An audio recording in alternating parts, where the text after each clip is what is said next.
October 2, 2024న సూర్యగ్రహణం రాబోతుంది. మహాలయ అమావాస్య రోజు ఈ సూర్యగ్రహణం సంభవిస్తుంది. ఇది మహాశక్తివంతమైన సూర్యగ్రహణం. మహాభారతం కన్నా ముందు వచ్చిన సూర్యగ్రహణం మళ్ళీ ఇప్పుడు రాబోతుంది. అంటే 6000 సంవత్సరాల తర్వాత మళ్ళీ ఇలాంటి గ్రహణం వచ్చింది. ఈ గ్రహణం వల్ల ఈ 4 రాశులకు అఖండ రాజయోగం పట్టబోతుంది. ఈ గ్రహణం వీళ్లకు పట్టిందల్లా బంగారాన్ని ఇస్తుంది. అలాగే మరో 4 రాశులకు ఈ సూర్యగ్రహణం గండాన్ని తెస్తుంది. ఈ రాశివారు చాలా జాగ్రత్తగా ఉండాలి. మరి ఆ రాశులు ఏంటో, రాజయోగం పట్టే ఆ రాశులు ఏంటో, అలాగే జాగ్రత్తగా ఉండాల్సిన ఆ రాశులు ఏంటో ఇప్పుడు తెలుసుకుందాం. అదేవిధంగా ఈ సూర్యగ్రహణం మన భారతదేశంలో కనిపిస్తుందా లేదా, గ్రహణ నియమాలు పాటించాలా లేదా, గర్భిణీ స్త్రీలు జాగ్రత్తలు తీసుకోవాలా లేదా అనే పూర్తి సమాచారం కూడా ఇప్పుడు ఈ వీడియోలో తెలుసుకుందాం. అక్టోబర్ 2, 2024న సంభవించే సూర్యగ్రహణం అంగుళీయక సూర్యగ్రహణం. ఈ ఏడాది ఏర్పడే చివరి 2వ సూర్యగ్రహణం ఇదే. పితృపక్షం చివరి రోజున అంటే మహాలయ అమావాస్య రోజున సంభవించనుంది. ఈ రోజున పూర్వీకులందరూ భూమికి వీడ్కోలు పలుకుతారని చెబుతారు. జ్యోతిష్య శాస్త్రంలో సూర్యగ్రహణ సంఘటనను అశుభకరమైనదిగా పరిగణిస్తారు. సూర్యగ్రహణం దేశం, ప్రపంచాన్ని, అలాగే మానవ జీవితాన్ని ప్రభావితం చేసింది. అక్టోబర్ 2న ఏర్పడే ఈ సూర్యగ్రహణం వల్ల ప్రజల మనస్సుపై ప్రభావం ఉంటుంది. మొత్తం 12 రాశుల మీద సూర్యగ్రహణ ప్రభావం ఉన్నప్పటికీ 4 రాశుల మీద ముఖ్యంగా ఉండబోతుంది. ఇలా ఏర్పడే గ్రహణంలో సూర్యుడి కంటే చంద్రుడి పరిమాణం చిన్నదిగా ఉండడం వల్ల చంద్రుని చుట్టూ సూర్యుడు ఒక ప్రకాశవంతమైన ఒక ఉంగరం వలె కనిపిస్తాడు. ఈ విధంగా 7 నిమిషాల 25 సెకండ్ల పాటు కనిపిస్తాడు. ఇదే ఈ గ్రహణం ప్రత్యేకత. ఈ గ్రహణం మన భారతదేశంలో కనిపించదు, కానీ ఈ గ్రహణ ప్రభావం రాశులపై ఉంటుందని జ్యోతిష పండితులు చెప్తున్నారు. ఈ సూర్యగ్రహణం మహాలయ అమావాస్య రోజు భారత కాలమానం ప్రకారం అక్టోబర్ 2 రాత్రి 9 గంటల 13 నిమిషాల నుంచి అక్టోబర్ 3వ తారీఖు తెల్లవారుజామున 3 గంటల 17 నిమిషాల వరకు ఈ గ్రహణ ప్రభావం ఉంటుంది. ఈ గ్రహణం ఏర్పడుతుంది అంటే రాత్రంతా కూడా ఈ గ్రహణం ఉంటుంది. అంటే ఈ గ్రహణం మన భారత కాలమానం ప్రకారం రాత్రి ఏర్పడుతుంది. అమెరికాలో ఉండే మన భారతీయులు అందరూ కూడా గ్రహణ నియమాలు పాటించాలి. గ్రహణ సమయం అనేది పర్వకాలం. గ్రహణ సమయంలో మనం చేసే కొన్ని పరిహారాల వల్ల అది మనకు వరంగా మారుతుంది. మన జీవితంలో అరిష్టాలు తొలగిపోవాలి అంటే గ్రహణ సమయంలో మనం దేవతలకు, యక్షిణీ దేవతలకు శక్తిని ఇవ్వగలిగితే ఆ గ్రహణ సమయం అయిపోయాక ఆ దేవతలు మనకు తిరిగి శక్తిని ఇస్తారు. ఈ గ్రహణం ఎవరెవరికి బాగోలేదు. ముఖ్యంగా ఈ గ్రహణం హస్త నక్షత్రం యొక్క 1, 2వ పాదంలో జరగబోతూ ఉంది. హస్త నక్షత్రం వారికి ఈ గ్రహణం మంచిది కాదు. అనారోగ్య సమస్యలు వస్తాయి, విపత్తులు వస్తాయి, మీ మీద అబండాలు వేయడం, అవమానాలు జరగడం ఇవన్నీ జరుగుతాయి. ఆస్తి నష్టం, వ్యాపార నష్టం జరుగుతుంది. అక్టోబర్ 18వ తేదీ వరకు బాగుండదు. అక్టోబర్ 2 నుంచి అక్టోబర్ 18 వరకు మీకు సమయం బాగోలేదు.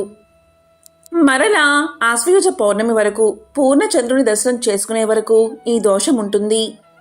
ముఖ్యంగా కన్యారాశి, మీనరాశి వారికి ఇది వర్తిస్తుంది. అందువల్ల కన్యారాశి వాళ్ళు చాలా జాగ్రత్తగా ఉండాలి. ఇక మీనరాశిలో రాహు సంచారం వల్ల ఈ రాశి వాళ్ళు కూడా అప్రమత్తంగా ఉండాలి. ఏ రాశులకు ఈ గ్రహణం బాగోలేదు అంటే కన్యారాశి, సింహరాశి, మీనరాశి, మేషరాశి ఈ 4 రాశుల వారికి ఈ గ్రహణం బాగాలేదు. వీళ్ళు ప్రపంచంలో ఎక్కడ ఉన్నా సరే వారికి ఈ గ్రహణం వర్తిస్తుంది. ఈ గ్రహణం చూసేవారికి 100% ఎఫెక్ట్ ఉంటుంది. గ్రహణం ఎక్కడైతే కనబడదో వారికి 50% మాత్రమే ప్రభావం ఉంటుంది. ఇక ఈ రాశుల వారికి తరచుగా బంధుమిత్ర కలహం, అనారోగ్య సమస్యలతో మానసిక, శారీరక శాంతి లేక ఇబ్బందులు పడతారు. విపరీతమైన ధన వ్యయంతో రుణబాధలు కలుగుతాయి. రుణం తీర్చడానికి కొత్త రుణాలు చేయవలసిన పరిస్థితి ఏర్పడుతుంది. అనుకున్న పనులన్నీ వాయిదా పడతాయి. భార్యాభర్త సంతానాలతో విభేదాలు ఏర్పడతాయి. భార్యాభర్తల మధ్య అన్యోన్యత తగ్గి విడాకుల వరకు వెళ్తారు. ఆస్తులు అమ్ముకోవాల్సి వస్తుంది. మాట పట్టింపులతో బంధువులతో కలహాలు ఏర్పడతాయి. మనస్పర్ధలు పెరుగుతాయి. మనోనిశ్చయం తగ్గుతుంది. మీరు డబ్బు ఇచ్చింది కాక మీరే బాధపడాల్సి వస్తుంది. ధైర్యం తగ్గి అలజడికి గురవుతారు. సరైన సమయానికి నిద్ర ఆహారం లేకుండా అనారోగ్యానికి గురవుతారు. తరచుగా ఔషధ సేవనం జరుగుతుంది. బంధువుల మధ్య అపఖ్యాతి ఏర్పడుతుంది. ధనం నిలవక ఖర్చవుతుంది. మనోధైర్యం తగ్గుతుంది. రుణబాధలు పెరుగుతాయి. సాంకేతిక సమస్యలతో ఉన్న ధనం కూడా అవసరానికి అక్కరకు రాకుండా ఆశ చూపించి మోసం చేసే వ్యక్తులు మీకు తారసపడతారు. మీ ప్రమేయం లేకున్నా మీరు నిందలు పడాల్సి వస్తుంది. పోలీసు కోర్టు కేసునందు ఇరుక్కునే అవకాశముంది. విలువైన వస్తువులు పోగొట్టుకునే అవకాశముంది. దొంగల భయం కలుగుతుంది. విలువైన డాక్యుమెంట్లు, ఆభరణాలు, వస్తువులు పోగొట్టుకుంటారు. మీరు కొన్న కొన్ని వస్తువులు పనికి రాకుండా పోతాయి. కాబట్టి ఈ రాశుల వారు జాగ్రత్తగా ఉండి గ్రహణ సమయంలో దైవారాధన చేస్తే గ్రహణ ప్రభావం తగ్గుతుంది. మరి ఈ గ్రహణం వల్ల ఎవరికి మేలు జరుగుతుంది అంటే కర్కాటక రాశి, మిథున రాశి, కుంభరాశి, వృశ్చిక రాశి ఈ 4 రాశుల వారికి ఈ గ్రహణం మేలు చేస్తుంది. ఈ గ్రహణం జరిగే చోట 100% మేలు జరుగుతుంది. ఎవరికైతే కనబడదో వారికి 50% మేలు జరుగుతుంది. ఉద్యోగంలో ప్రమోషన్లు చూస్తారు. భూలాభం కలుగుతుంది. గృహలాభం కలుగుతుంది. ఆస్తిపాస్తులు బాగా కలిసి వస్తాయి. సమస్యలన్నీ తొలగిపోతాయి. విద్య, ఉద్యోగం, వ్యాపార రంగాల్లో బాగా కలిసి వస్తుంది. శత్రు బాధలు నశించిపోతాయి. విశేషమైన రాజయోగం కలుగుతుంది. పడ్డ కష్టాలన్నీ తొలగిపోయి మంచి ఫలితాలను ఇస్తాయి. ఈ రాశుల వారికి పట్టిందల్లా బంగారం అవుతుంది. నిరుద్యోగులకు ఉద్యోగాలు వస్తాయి. వ్యాపారస్తులకు ఇక నుంచి కలిసి వచ్చి అన్ని లాభాలు అందుకుంటారు. కొందరు ముఖ్యమైన వ్యక్తులు దగ్గరవుతారు. రాజకీయ రంగంలో ఈ రాశి వారికి ఎదురే ఉండదు. ఉన్నత పదవులు వస్తాయి. మీరు కొనుగోలు చేసిన స్థిరాస్తి పెరుగుతుంది. మహోన్నతమైన ఆశయాలు కలిగిన వ్యక్తితో కలిసి పనిచేయాలనే మీ కోరిక ఫలిస్తుంది. విద్యార్థులకు ఉత్తమ ఫలితాలు వస్తాయి.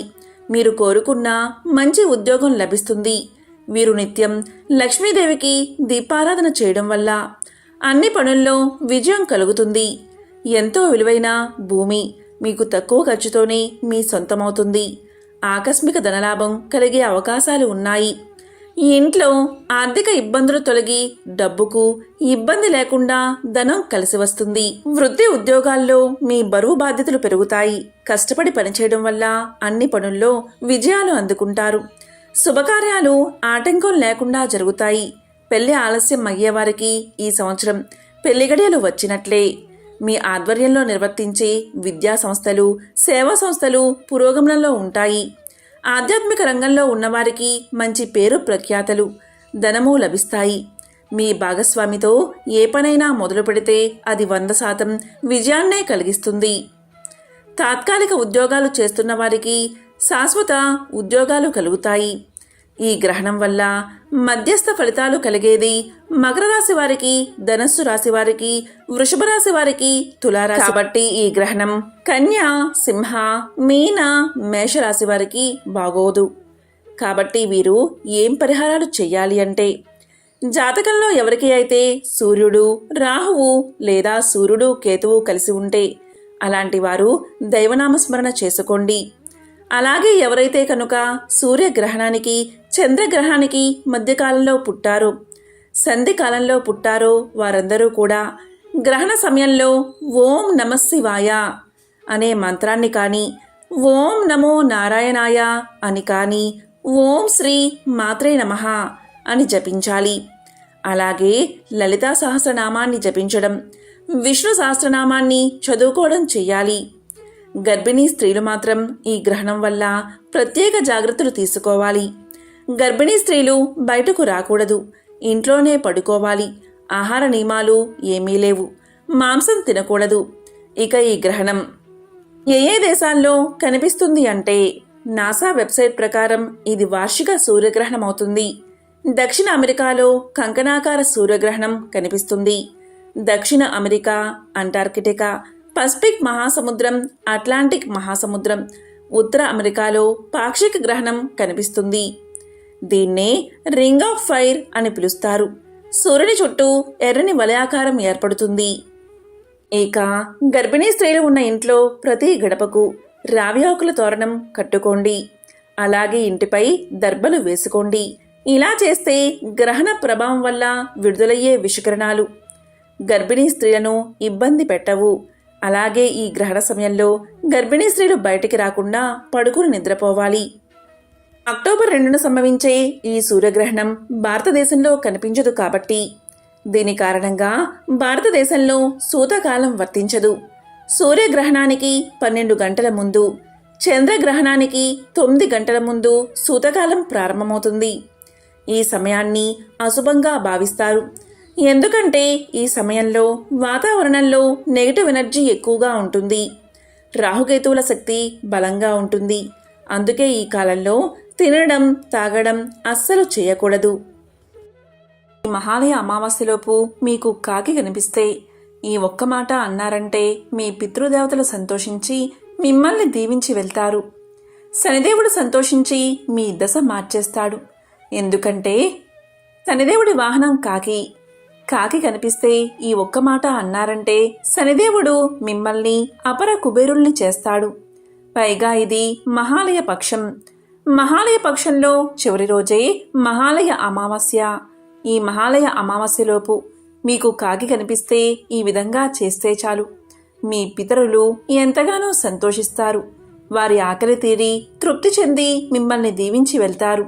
మరి ఎంతో శక్తివంతమైన మహాలయ అమావాస్యలోపు కాకి కనిపిస్తే ఏ మాటను పలకాలో, ఏం పెడితే మీ దశ తిరిగి రాజయోగం పడుతుందో ఇప్పుడు ఈ వీడియోలో తెలుసుకుందాం.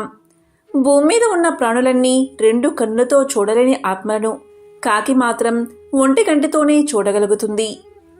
అలా చూసి ఆ ఆత్మలకు సమాచారం అందించే వరం పొంది ఉంది. కాబట్టే శివుడిలాగా శ్మశానంలోనే సంచరిస్తూ కావు కావుమని సమాచారాన్ని ఆత్మలకు తెలియజేస్తుంది. ఒకవేళ కాకులు పిండాలను ముట్టుకోకపోతే ఆత్మలు తృప్తి చెందక శాంతిలేగా అక్కడికక్కడే తిరుగుతూ బాధపడుతూ ఉంటాయి. కాబట్టి పిండాలను కాకులు మాత్రమే తినాలి. దీని వెనుక ఒక పురాణ కథ కూడా ఉంది. అది ఏంటో ఇప్పుడు తెలుసుకుందాం. మన హిందూ సాంప్రదాయంలో కాకికి ప్రత్యేక స్థానముంది. కాకి కూడా 3 అద్భుత వరాలు పొందినట్లు సౌర పురాణం అలాగే పద్మ పురాణం తెలియజేస్తున్నాయి. మరి కాకి పొందిన ఆ అద్భుత వరాలు ఏంటో ఇప్పుడు ఈ వీడియోలో తెలుసుకుందాం. కాకులు పితృదేవతలకు ఆహారాన్ని అందించే పవిత్ర జీవులు. ఇక సౌర పురాణం ప్రకారం చాలా కాలం క్రితం ఈ కాకుల్లో ఒక కాకి సూర్యుడి గురించి ఘోర తపస్సు చేసింది. ఆ కాకి యొక్క అద్భుత తపస్సుకు సూర్యభగవానుడు మెచ్చుకుని ప్రత్యక్షం అయ్యాడు. దీంతో కాకి ఎంతో సంతోషించి సూర్యుణ్ణి పరిపరి విధాలా స్తుతించింది. ఇక సూర్యుడు ఎంతగానో సంతోషించి ఇలా పలికాడు, కాకుల్లో ఉత్తమమైన ఓ కాకి, నీ తపస్సు నాకు ఎంతో ఆనందాన్ని కలిగించింది. అసలు నీ తపస్సుకు కారణమేమిటి అని ప్రశ్నించాడు. దానికి కాకి ఇలా సమాధానం చెప్పింది, ఓ సూర్య భగవానుడా, ఈ సృష్టిలో ప్రతి ప్రాణి ఒక్కొక్క వస్తువును, ఒక్కొక్క జీవిని, అది పక్షో జంతువో వాహనంగా చేసుకున్నారు. ఆహారాన్ని సేకరించే జాతి మేము. మాకు ఈ లోకంలో ఎంతో అవమానం జరుగుతుంది. అందరూ మానవులు మమ్మల్ని తిడుతున్నారు. నా అరుపు కూడా వారికి ఎంతో అసహ్యంగా ఉంటుంది అంటున్నారు. మమ్మల్ని దగ్గరికి కూడా రానివ్వడం లేదు. కాకా అని అసహ్యంగా అరుస్తుంది అని చెబుతున్నారు. నాకు మా జాతికి కూడా గుర్తింపు రావాలి. నేను కూడా ఎవరికో ఒకరికి వాహనంగా మారాలి అని తన కోరికను తెలియజేసింది. నన్ను అనుగ్రహించండి స్వామి అని విన్నవించుకుంది. ఇక కాకి చెప్పిందంతా విని సూర్యభగవానుడు ఎంతో జాలిపడ్డాడు. భూలోకంలో కాకికి ఇంత అన్యాయం జరుగుతుందా, పాపం ఎంత బాధపడి ఉంటుందో అనుకుని ఇలా పలికాడు, ఓ కాకి, నేను నీకు 2 వరాలు ఇస్తున్నాను. మొదటి వరం ఏంటి అంటే పితృదేవతలకు పెట్టే పిండం కేవలం కాకులు మాత్రమే తినాలి. కాకులు తింటేనే ఆ ఆహారం పితృదేవతలకు చేరుతుంది. ఇది మొదటి వరం. అలాగే పితృదేవతలకు పిండం పెట్టి పిండాన్ని కాకులకు పెడితే అది కాకి తింటే కాకి తిన్న వెంటనే ఆ ఆహారం పితృదేవతలకు ఆహారంగా మారుతుంది. తద్వారా వారి కడుపు నిండుతుంది. కాకి ఇక్కడ పిండమన్నం తింటే చాలు అక్కడ పితృదేవతలకు తెంపులు వస్తాయి. వారికి సంతృప్తి కలుగుతుంది. వారి ఆశీర్వాదం వారి వంశంలోని వారికి కలుగుతుంది. ఇదే మొదటి వరం. ఇక రెండవ వరం ఏంటి అంటే నా కుమారుడు శనిదేవుడు ఉన్నాడు. ఆయన దగ్గరకు వాహనంగా వెళ్ళడానికి ఏ జంతువులు పక్షులు ఒప్పుకోవడం లేదు. ఎంతగానో భయపడుతున్నాయి. నువ్వేం భయపడాల్సిన పనే లేదు. శనిదేవుడు కరుణా స్వరూపుడు. నీవు ఈ రోజు నుంచి శనిదేవుడికి వాహనంగా ఉండు. దీనివల్ల నీకు భూలోకంలో ఎనలేని గుర్తింపు లభిస్తుంది. శనిదేవుడికి ఈ భూలోకంలో ఎంతో పేరు ఉంది. ఆయన్ని తలుచుకుంటే ఆయన వాహనమైన నిన్ను కూడా తలుచుకుంటారు. ఆయన పూజలో భాగం కూడా నీవవుతావు. నీకు ఆహారం పడితే శనిదేవుడు ఎంతో ఆనందిస్తాడని రెండో వరాన్ని ఇచ్చాడు సూర్యభగవానుడు. దాంతో కాకి శనిదేవుడికి ఆ రోజు నుంచి వాహనంగా మారింది. ఈ విధంగా సూర్యుడు 2 వరాలు ఇవ్వడం వల్ల కాకికి భూలోకంలో మంచి గుర్తింపు వచ్చింది. ఇక పద్మపురాణం ప్రకారం కొంతకాలం పోయాక కాకులన్నీ శనీశ్వరుడి దగ్గరికి వెళ్ళి ఇలా అన్నాయి. కేవలం చనిపోయిన వారి పిండం తినడం వల్ల వారి ఆకలి తీరుతుంది అంటే మాకు భూలోకంలో రావాల్సినంత కీర్తి రావడం లేదు. మరొక వరం కూడా ప్రసాదించండి స్వామి అని వేడుకున్నాయి. దానికి శనీశ్వరుడు ఇలా సమాధానం చెప్పాడు. ఎక్కడైనా సరే దేవాలయంలో కానీ ఇంట్లో కానీ నైవేద్యంగా పెట్టిన అన్నాన్ని లేదా పదార్థాన్ని మీకు ఆహారంగా వేస్తే మీరు దాన్ని తింటే దేవతలందరికీ సంతృప్తి కలుగుతుందని, అలా పెట్టిన వారికి దేవతలు వరాలు కురిపిస్తారని వరాన్ని ఇచ్చాడు శని భగవానుడు. అప్పట్నుంచి కాకి దైవారాధనలో భాగమైనది. ఇంట్లో లేదా దేవాలయంలో దేవుడుకు పెట్టిన నైవేద్యాన్ని కాకులకు భూలోకంలో పెట్టడం మొదలుపెట్టారు. దాంతో ఆ కాకులకు ఈ భూలోకంలో ఎనలేని కీర్తి వచ్చింది. దీంతో కాకులన్నీ ఎంతగానో సంతోషించాయి. కాబట్టి కాకికి ఆ సూర్య భగవానుడు అలాగే శనిదేవుడు ఇచ్చిన 3 వరాలు ఇవే. పితృదోషాలు అనేవి అనేకమున్నాయి. 24 రకాల పితృదోషాలు ఉన్నాయి. ఈ పితృదోషాల ప్రభావం ఉద్యోగం మీద, వ్యాపారం మీద, వివాహం మీద పడుతుంది. అలాగే దాంపత్యంలో గొడవలు, సంతాన సమస్యలు, ఇలా అనేక సమస్యలు ఉంటాయి. మానసిక, ఆర్థిక, శారీరక, కుటుంబ, వ్యాపారం, విద్య, ఇలా అనేక సమస్యలు పితృదోషాల వల్లే కలుగుతాయి. ఈ విధంగా 24 పితృదోషాలు ఉంటాయి. వాటిలో కొన్నిటి గురించి ఇప్పుడు తెలుసుకుందాం. పితృకారక గ్రహం రవి. ఈ రవికి భద్రశత్రువుగా ఉండే గ్రహం శని. కాబట్టి 12 స్థానాల్లో రవి ఎక్కడైనా ఉండని ఆ రవిని శని చూస్తున్నాడు అంటే శనికి 3 చూపులు ఉంటాయి. 3వ చూపు, 7వ చూపు, 10వ చూపు. అందులో 10వ చూపు ఉంటే ప్రభావం ఎక్కువగా ఉంటుంది. 3వ చూపుతో ఉంటే ప్రభావం తక్కువగా ఉంటుంది. 7వ చూపుతో ఉంటే సాధారణ ప్రభావం ఉంటుంది. అంటే రవిపైన శని చూపు అడ్డం కానీ, రవితో శని కలవడం కానీ ఇలాంటివి ఉంటే పితృదోషాలు కలుగుతాయి. దీంతో పాటుగా ఛాయాగ్రహాలు 2 ఉన్నాయి. అవే రాహుకేతువులు. కాబట్టి రవితో రాహు కలిసినా లేదా రవితో కేతు కలిసినా ఏ స్థానంలో అయినా సరే కలిసినా పితృదోషాలు కలుగుతాయి. ఈ పితృదోషాల పరిహారానికి అనేక మార్గాలు ఉన్నాయి. శ్రాద్ధ కర్మలు జరిగినప్పుడు పిండాన్ని కాకికి పెడతారు. ఎందుకంటే మరణించిన వారు తృప్తి చెందడానికి, అంటే పితృదేవతల సంతృప్తి కోసం ఇలా పెడతారు. అలాగే పితృదోషాలు తొలగిపోవడానికి కాకికి ఈ విధంగా కాకుండా వేరే విధంగా పెట్టాలి.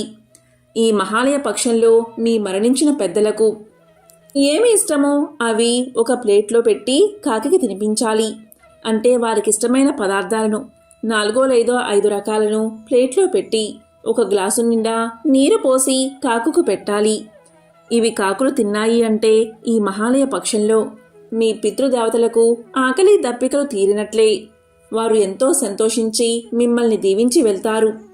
ఈ విధంగా ఆహారాన్ని కాకికి పెట్టే సందర్భంలో ఓం సం శనైశ్చరాయ నమః, ఓం సం శనైశ్చరాయ నమః, ఓం సం శనైశ్చరాయ నమః అనే మంత్రాన్ని 3 సార్లు పఠించాలి.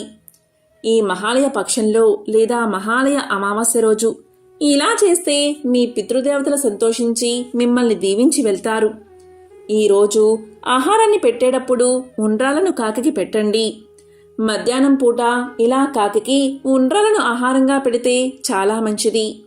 గణపతికి ఎంతో ఇష్టమైన ఉండ్రాలను కాకికి పెడితే పితృదోషాలు తొలగిపోతాయి.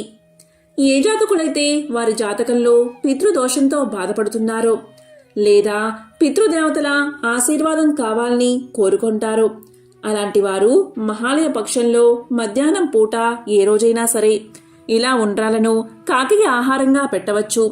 ఈ విధంగా చేస్తే పితృదోషాలు తొలగిపోతాయి. పగలు 12 గంటల పాటు మన మధ్య తిరిగే కాకి మన దైనందిక జీవితాన్ని శాసించగలదు. కాకి గురించి శకునాలు కూడా ప్రచారంలో ఉన్నాయి. పగలు 12 గంటల పాటు మన మధ్య తిరిగే కాకి మన దైనందిక జీవితాన్ని శాసించగలదు. కాకి గురించి శకునాలు కూడా ప్రచారంలో ఉన్నాయి. శరీరం రంగు నల్లగా ఉంటే కాకిలా నల్లగా ఉన్నారు అంటారు. అదే గట్టిగా గోల చేస్తూ అరిస్తే కాకిలాగా అరుస్తావెందుకు అని మందలిస్తారు. అదేవిధంగా కాకి తలపై తన్నితే దోషమని చాలామంది భయపడతారు. మరొక వైపు కాకిని పితృదేవతలకు ప్రతినిధిగా కూడా పిలుస్తారు. కాకి ఇంటి దగ్గర గోడపై వాలితే ఇంటికి బంధువులు వస్తారేమో అని చాలామంది నమ్మకం. కానీ కాకి బంధువులు వచ్చే విషయాన్ని ముందుగానే చెబుతుందా అనే సందేహం చాలా మందికి ఉంటుంది. కాకి అరుపుకు రామాయణంలో ఒక కథ ఉంది. ఆంజనేయ స్వామి సీతమ్మను వెతుక్కుంటూ లంకకు బయలుదేరతాడు. అతను సీతమ్మ దగ్గరకు రాగానే చెట్టుపై ఉన్న పక్షి గట్టిగా అరుస్తుంది. అలా అది ఆంజనేయుడు వచ్చిన వార్తను సీతమ్మకు తెలియచేసింది అని ఈ నమ్మకం పుట్టుకొచ్చింది.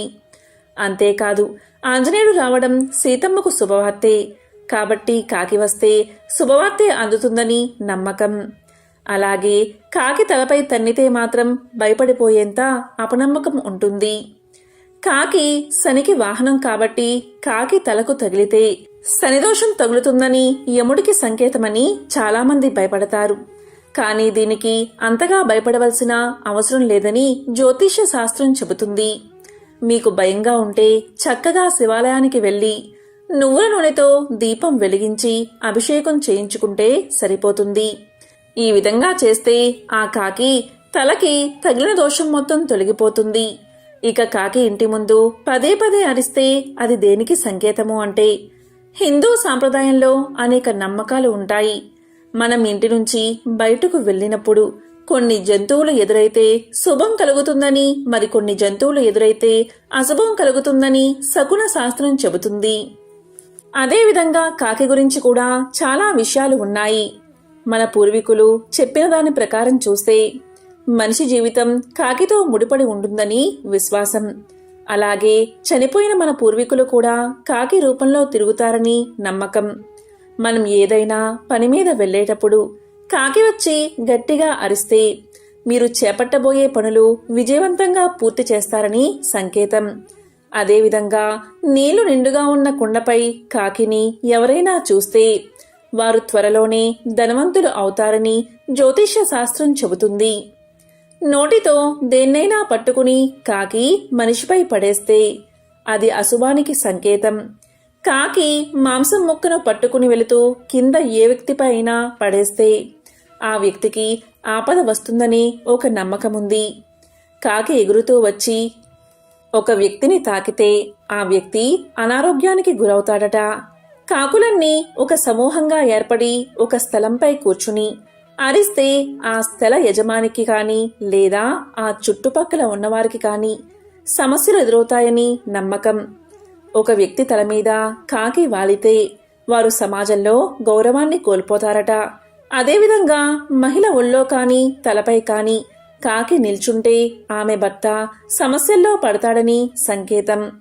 సాయంత్రం వేళ కాకి ఆగ్నేయం వైపు నుండి చూస్తే ద్రవ్య లాభం కలుగుతుందని, అదేవిధంగా కాకి అద్దాన్ని కొడుతూ ఉంటే దగ్గరలో ఉన్న వ్యక్తికి ఆపద కలుగుతుందని నమ్మకం.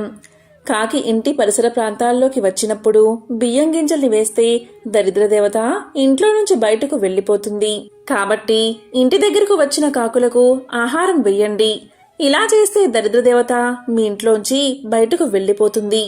లక్ష్మీదేవి మీ ఇంట్లో సిరుల వర్షాన్ని కురిపిస్తుంది. కాబట్టి ఇవే పూర్వం నుంచి కాకి గురించి ఉన్న కొన్ని నమ్మకాలు. ముందుగా పితృపక్షం గురించి చెప్పే ఒక కథను ఇప్పుడు విందాం. ఈ కథను విన్నంతనే సకల శుభాలు కలుగుతాయి. ఇది రామాయణ అంతర్గతమైన ఉత్తరాఖండలో సవివరంగా వివరించబడిన కథ. ఒకసారి రావణాసురుడు తన అన్నగారైన కుబేరుణ్ణి యుద్ధంలో ఓడించి ఆయనకు వరప్రసాదంగా లభించిన పుష్పక విమానమెక్కి ప్రపంచమంతా తిరుగుతూ ఒకసారి ఒక దేశానికి చేరుకున్నాడు. అక్కడ మరుత్తుడు అనే మహారాజు దేవతలతో కలిసి యజ్ఞం చేస్తూ కనబడ్డాడు. అప్పుడు రావణుడు అక్కడికి వస్తున్న విషయం దేవతలంతా గమనించి పశుపక్షులుగా మారిపోయారు. ఇంద్రుడు నెమలిగాను, యమధర్మరాజు కాకిగాను, కుబేరుడు తొండగాను, వరుణుడు హంసగాను మారి పలాయనం చిత్తగించారు. ఇక రావణాసురుడు అపవిత్రమైన కుక్కలా ఆ యజ్ఞశాల్లోకి ప్రవేశించి మరుత్తు మహారాజుతో ఇలా పలికాడు. తాను కుబేరుడి తమ్ముడినని, అతన్ని ఓడించి పుష్పక విమానం గెలిచాను అని పరిహాసంగా మాట్లాడుతూ యుద్ధానికి రమ్మని కవ్వించాడు. అప్పుడు మహారాజు యుద్ధానికి సన్నద్ధుడు అవుతూ ఉండగా ఆ యజ్ఞహోత అయిన మహర్షి ఇలా పలికాడు. ఓ మహారాజా, ఇది ఈశ్వర ప్రీతి కోసం చేస్తున్న యాగం. మధ్యలో ఆపితే అది వంశనాశనం అవుతుందని వారించాడు. ఇక అతను యుద్ధ ప్రయత్నాన్ని విరమించి త్యాగానికి సిద్ధపడ్డాడు. ఇక రాజు ఓడిపోయాడని రావణుడు ప్రకటించుకుని అక్కడున్న ఎంతో మంది మహర్షులను తన రాక్షస పరివారంగా భుజించి వెళ్లిపోయాడు. ఇక రావణుడు వెళ్లిపోయిన తర్వాత ఈ ఇంద్రాది దేవతలు ఆ రూపాలను త్యజించి వారి వారి రూపాల్లోకి వచ్చారు. అప్పుడు ఇంద్రుడు నెమలిని చూసి ఇలా పలికాడు. మీ జాతికి సర్పాల వల్ల ఎటువంటి భయమూ ఉండదు. నీ నెమలి పింఛానికి 1000 కన్నులు ఉంటాయి. నీవు నేను మేఘం రూపంలో వర్షిస్తూ ఉంటే అందంతో ఆనందంతో పొంగి పింఛాన్ని విప్పి ఆడుతూ ఉంటావు అని వరాన్ని ప్రసాదించాడు. అంతకుముందు కేవలం నీలంగా ఉన్న ఆ పింఛం అప్పట్నుంచి ఇంద్ర ప్రభావం వల్ల కన్నులతో అందంగా కనబడడం ప్రారంభించింది. తరువాత యమధర్మరాజు కాకితో ఇలా అన్నాడు.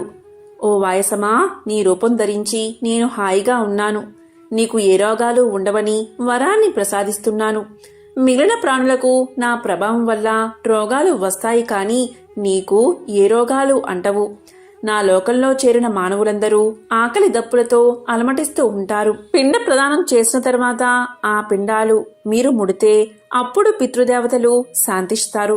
వారి ఆకలి కూడా తీరుతుంది అని అన్నాడు యమధర్మరాజు. ఈ కథ విన్నంత చేతనే సకల శుభాలు కలుగుతాయి. మీకు పితృదేవతల సంపూర్ణ అనుగ్రహం కలుగుతుంది. తద్వారా వంశాభివృద్ధి కలుగుతుంది.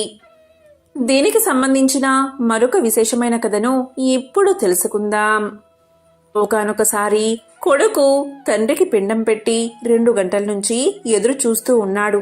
కానీ ఒక్క కాకి కూడా వచ్చి దాన్ని ముట్టడం లేదు. కర్మకాండకు వచ్చిన బంధువులకు కూడా విసుగు పుడుతుంది. ఇక బంధువుల్లో ఉన్న ఒకరు పంతులు గారితో ఇలా అంటున్నారు. ఓ పంతుల గారు, ఒకవేళ కాకి ముట్టకుంటే ఎలా అని ప్రశ్నించాడు. దానికి పంతులు ఇలా సమాధానం చెప్పాడు. ఒకవేళ కాకి ముట్టకుంటే నీళ్ళల్లో కూడా వెయ్యవచ్చు, జలచరాలకు అని సమాధానం చెప్పాడు. ఇక అక్కడ ఉన్న ఒక పెద్దావిడ, లేదు, కాకి వచ్చి ముడితేనే ఆత్మశాంతి కలిగినట్టు. అప్పటి వరకు ఇక్కడ్నుంచి కదిలేదే లేదు, వేచి చూడాల్సిందే అని ఖచ్చితంగా చెప్పింది. ఇక బంధువులందరూ అసలు కాకులు కనిపిస్తున్నాయా, కాకులన్నీ ఏమైపోయాయి అని అంటూ ఉండడం మొదలుపెట్టారు. ఇక పిల్లనిచ్చిన మామ ఇలా అన్నాడు. అబ్బా, ఈ ముసలోడు బతికి ఉన్ననాళ్ళు సాధించాడు, చచ్చిన తర్వాత కూడా సాధిస్తున్నాడు అన్నాడు. తన మామ అన్న మాటలకు అవును అన్నట్లు తలూపాడు చనిపోయిన వ్యక్తి కొడుకు. ఆ మామ అల్లుళ్ల ప్రవర్తనకు పెద్దావిడకు బాగా కోపం వచ్చింది. చనిపోయిన వ్యక్తి అంటే ఆమెకు అంత గౌరవం. పేదరికంలో పుట్టినా కష్టపడి పైకి వచ్చాడు. కొడుకు 10వ తరగతిలో ఉన్నప్పుడు భార్య చనిపోయినా ఎంతమంది ఎంత చెప్పినా మళ్లీ పెళ్లి చేసుకోలేదు. కొడుకును బాగా చదివించాడు. కొడుకు పెద్ద ఉద్యోగంలో ఉండి ఊళ్ళకు తిరుగుతూ ఉండడం వల్ల కొడుకు వద్దకు వెళ్లకుండా ఊర్లోనే ఒంటరిగా జీవితాన్ని సాగించేవాడు. కొడుకుకి కూడా ఆస్తిపాస్తులు బాగానే సంపాదించి పెట్టాడు. ఇక 3 సంవత్సరాల కిందట మంచం పట్టాడు. చేసేది లేక కొడుకు తండ్రిని తీసుకెళ్లి తన దగ్గరే ఉంచుకుంటున్నాడు. ఇక కొడుకు ఆమె భార్య కోరికపై తన అత్తగారి కుటుంబంతో కలిసి విహారయాత్రకు వెళ్లాలి అనుకున్నాడు. ఇక తండ్రిని ఎక్కడ ఉంచాలి అనే సందేహం వచ్చింది. తిరిగి వచ్చే 10 రోజుల వరకు ఏదైనా వృద్ధాశ్రమంలో ఉంచుదామని సలహా ఇచ్చాడు తోడలుడు. లేదు, ఇలా మంచం మీదనే ఉండేవాళ్లను తీసుకోరు, అదీ కాక ఇతర దృష్టుల్లో కూడా బాగుండదు అని భార్య చివరకు అనేకం జరిగిన తర్వాత ముందర ప్రత్యేకంగా ఉన్న గదిలోకి తండ్రిని మార్చి ఇళ్లకు తాళం వేసుకుని 10 రోజుల వరకు తండ్రిని చూడ్డం కోసం ఒక వ్యక్తిని కిరాయికి మాట్లాడి విహారయాత్రకు బయలుదేరారు అంతా. ఇదంతా చూసి ఎందుకు భారం అనుకున్నాడో ఏమో కాని అదే రోజు రాత్రి తెల్లవారేటప్పుడు గుండెపోటుతో మరణించాడు. పెద్ద ఆయన ఇలా మరణించగానే విహారయాత్రకు వెళ్లిన వారంతా అర్ధాంతరంగా రావాల్సి వచ్చింది. అంత్యక్రియల కోసం స్వగ్రామం చేరుకున్నారు. అంత్యక్రియలకు ఊరూరంతా వచ్చారు. తర్వాత జరిగే కర్మకాండలో దగ్గర బంధువులు మాత్రమే పాల్గొన్నారు. ఇక పెద్దావిడ ఇలా అంది, బతికి ఉన్ననాళ్ళు మీ నాన్న ఏం కష్టపెట్టాడు అని అడిగింది. నీకేం తెలుసు అత్తమ్మ, 3 సంవత్సరాల నుంచి ఎంత నరకం చూస్తున్నామో, ఈ 6 నెలల నుంచి మరీను. అన్నీ మంచం మీదే. వాటి కోసం పెద్ద జీతానికి మనిషిని పెట్టాల్సి వచ్చింది. వారు రాత్రి మాటలు ఉండరు కదా, రాత్రంతా మేమే సేవ చెయ్యాల్సి వచ్చేది అన్నాడు కొడుకు సమాధానంగా. అదొక్కటేనా? రాత్రి వరకు కూడా కాలు నొక్కించుకుంటూ ఉండేవాడు, తొందరగా వదిలిపెట్టేవాడు కాదు అని సమాధానం చెప్పాడు. అతని మామ కూడా అల్లుడికి వత్తాసుగా. అప్పుడు ముసలావిడ ఇలా పలికింది, ఓహో అంతేనా? నీకు చిన్నప్పుడు 2 సంవత్సరాల పాటు ఏదో రోగాన్న పడితే నిన్ను కంటికి రెప్పలా కాపాడుకున్నాడు మీ నాన్న. అదేనా సాధించడమంటే అంది పెద్దావిడ. మళ్ళీ ఇలా పలికింది, మీ అమ్మ చనిపోయిన తర్వాత బెంగతో మానసికంగా కుంగిపోయిన నీకు ఫిట్స్ వస్తూ ఉంటే 1 సంవత్సరం పాటు నిన్ను కనిపెట్టుకుని సేవ చేశాడే, అదేనా సాధించడమంటే అంది పెద్దావిడ. మీ అమ్మ చనిపోయిన తర్వాత మళ్ళీ పెళ్లి చేసుకోమంటే అప్పుడు మీ నాన్న నా కొడుకు దిక్కులేని వాడవుతాడే అంటూ నీకోసం తన సుఖాన్ని వదులుకున్నాడు కదా, అదేనా మీ నాన్న నిన్ను సాధించడమంటే? నేను దరిద్రంలో పుట్టి పెరిగాను, నా కొడుక్కు అలాంటి పరిస్థితి రావద్దని తన చెమటంతా దారపోసి భూములు నగా నట్రా అన్నీ జమ చేసి నీకు ఇచ్చాడు కదా మీ నాన్న, అదైనా సాధించడమంటే అని అడిగింది ముసలావిడ. నువ్వు ఎప్పుడు బిజీగా ఉంటావు, ఫోన్ చేస్తే నీకు ఎక్కడ ఇబ్బంది కలుగుతుందేమో అని ఫోన్ చేయడానికి కూడా వెనుకాడేవాడు. నీతో మాట్లాడాలి అనుకున్న మాటలన్నీ ఒక డైరీలో రాసేవాడు. మీ నాన్న మీద నిజంగా నీకు ప్రేమ ఉంటే ఇంట్లో ఆ డైరీని వెతికి చదువు. పగలనక రాత్రనక కష్టపడి నీకోసం 30 ఏళ్లు సేవ చేశాడు. నీకు ఎలా తెలుస్తోందిలే మీ నాన్న విలువ. తండ్రి కష్టం, విలువ, బంధం చూస్తేనే కదా తెలిసేది. చూసినా తెలుసుకునే కాలం కూడా మీకు లేదు. ఇలా ముసలావిడ చెప్పింది. చెబుతూ వెక్కి వెక్కి ఏడవగా అది విన్న కొడుకు నిజంగా గుండె పగిలేలా మనసు నిండా తండ్రి గుర్తొచ్చి, తండ్రి ప్రేమ గుర్తొచ్చి, తండ్రి చేసిన త్యాగాలు గుర్తొచ్చి తన జీవితమంతా కళ్ల ముందు కదిలి పశ్చాత్తాపంతో ఏడవడం మొదలుపెట్టాడు. అతన్ని చూసిన కోడలు, వియ్యంకుడు, బంధువులందరూ కూడా ఏడవసాగారు. అప్పటి వరకు ఎక్కడా కనబడిన కాకులు ఒక్కసారిగా వచ్చి ఆ పిండాన్ని తిన్నాయి. అప్పుడు ఆ పెద్దాయన ఆత్మ శాంతించింది.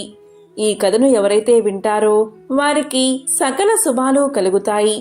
పితృదేవతల ఆశీస్సులు వారికి కలుగుతాయి.